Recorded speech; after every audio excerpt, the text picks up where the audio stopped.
Give up. The art world is already oversaturated. Give up. Forget about art. Go and start 9 to 5.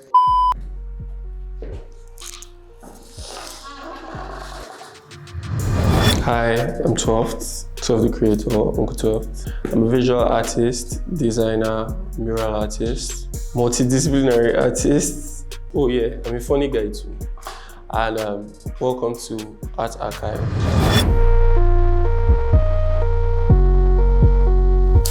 I'll basically say I'm 12th.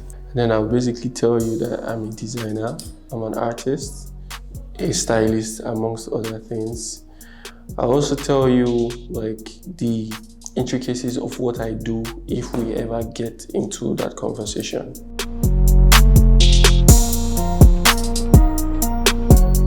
I will not say there was one particular moment in time, right? But like with each level, with each phase I attain, right? I realize this is all I have. This is everything for me. Like, it is my bread and butter. It is everything for me.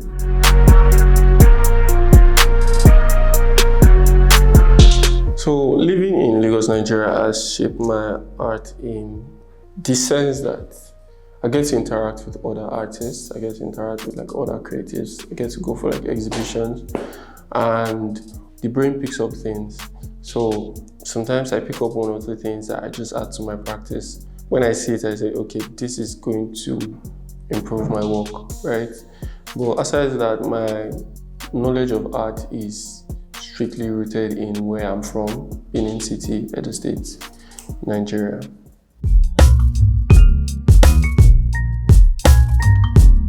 So I have a style of art called Abadabidi. Abadabidi is a compound word. It's actually Abadabidi Tulo Tulo. Basically, Benin City from where I come, Edo State from where I come. When a turkey walks on the floor, Tulo Tulo is the native name for turkey.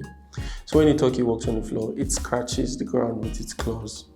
When a child scribbles or draws, it looks very similar to what the turkey would do. So people say they now refer to the children's drawings and scribbles as Abadabidi or Abadabidi Tulo Tulo. So for me, it is, when I was a child, I thought like a child. Now I'm an adult, I express myself like a child, childlike expressions. So my art is deeply rooted in playfulness, right? It's deeply rooted in freedom of expression, basically, right? Not putting too much thought or strictness or structure. The structure, definitely, but it's fluid. Like I said, my art is rooted in freedom, it's rooted in childlikeness, right? And so the ideas that keep calling me back in my work are inspiration from where I'm from my place of origin, Edo State, Benin. So I play with like a lot of Benin names, Benin ideologies, Edo ideologies, symbolisms, patterns.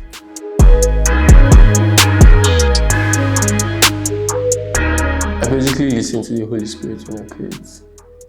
Whatever it is, whether it's digital works, it's traditional works, it's murals, whatever it is, I just say, Holy Spirit, help me. I know I'm trying to create something. I don't know where this is going to be. I don't know where this is going to head to. I don't know where this is going to lead to, but I believe in your leading. And it just goes from there. Like most times I don't have an off the head idea of what I want to create. I know there's a story I want to tell. I know there's a message I want to pass. And I just let it flow. I just let it happen. Again, back to the freedom of expression and fluidity I talked about previously.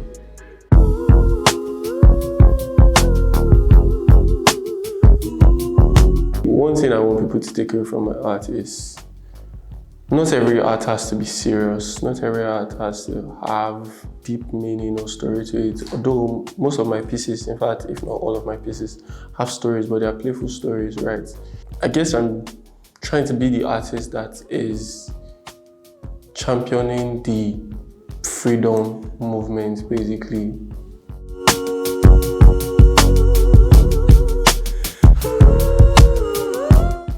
I move every day, I see things every day, I interact with people, I interact with objects, I interact with nature. Somehow, if it's not in colors or in patterns or in actual like iconography, somehow stuff from real life finds its way.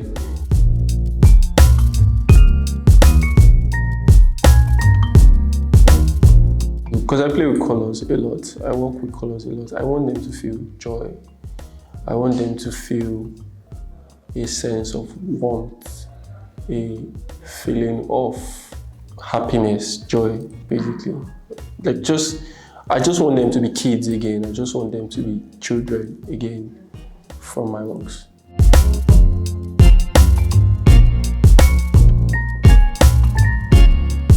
My art is largely rooted in storytelling, right? Whether it's directly or indirectly, there's a lot of storytelling that goes on in my art. Also, it's therapy. It's therapeutic because, first off, I'm not a hyper-realist. I'm not a realist. I paint abstract. I paint playfulness. I paint colors. I paint patterns, right? And so I say it as a lot, largely as therapy also, because there's just a certain form of calm and peace that comes over me. So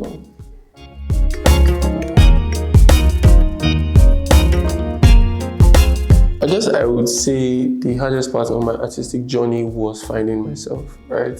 First of all, realizing that I was not like every other artist. I'm multidisciplinary. I can put my art. At some point, I was confused about what I wanted to do. If I wanted to be a gallery artist, I wanted to show at galleries and exhibitions and all that jazz, right?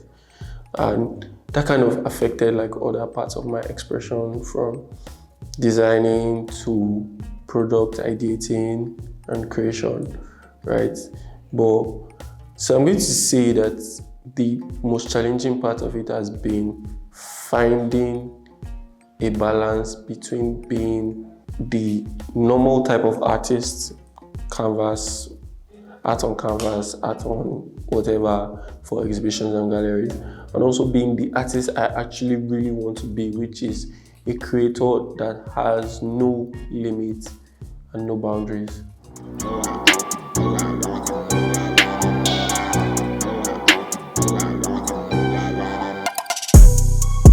Creative blocks for me are kind of like it's like a call to rest, right? I feel like whenever you experience creative block, is your mind telling you it is time to take a breather, it's time to calm down, it's time to step back a bit, right? So whenever I experience creative block, I just let it happen. I don't even try to fight it, I don't even try to get out of it. Just let it happen. I tell people, when you have creative block, do something else outside of it. Like do like boring things, go for a run, journal, just do things that are not within your creative expertise. Your spark will come back, I promise you.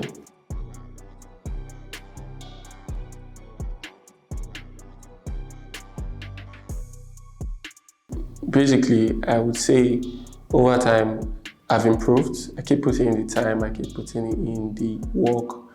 I've improved not just only in painting or drawing or sketching, but I've improved in actually understanding myself more as an artist. So yeah, I guess I would say that's like how my art has grown with me, not just as art, but as something tangible.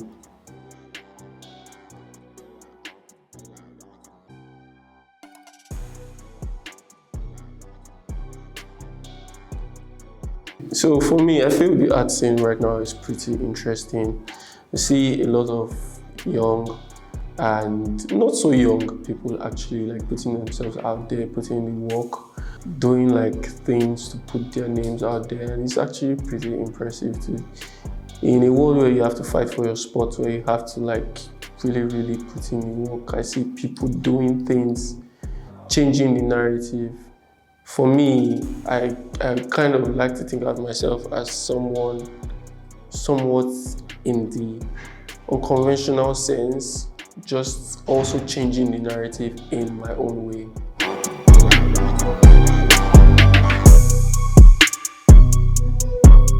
I have a lot of artists I admire. The thing about collaboration is for you to collaborate, you have to look at people that fit into your own world, your own niche, right? And see how you can somehow find a balance between your art and their art. And I try to do that from time to time. You don't have to box in to create impact with your art. You can decide to be a canvas artist, an artist that does art on clothes, on walls, on whatever. You just don't have to be boxed in. Like, free yourself, express yourself as much as you want to, as much as you need to.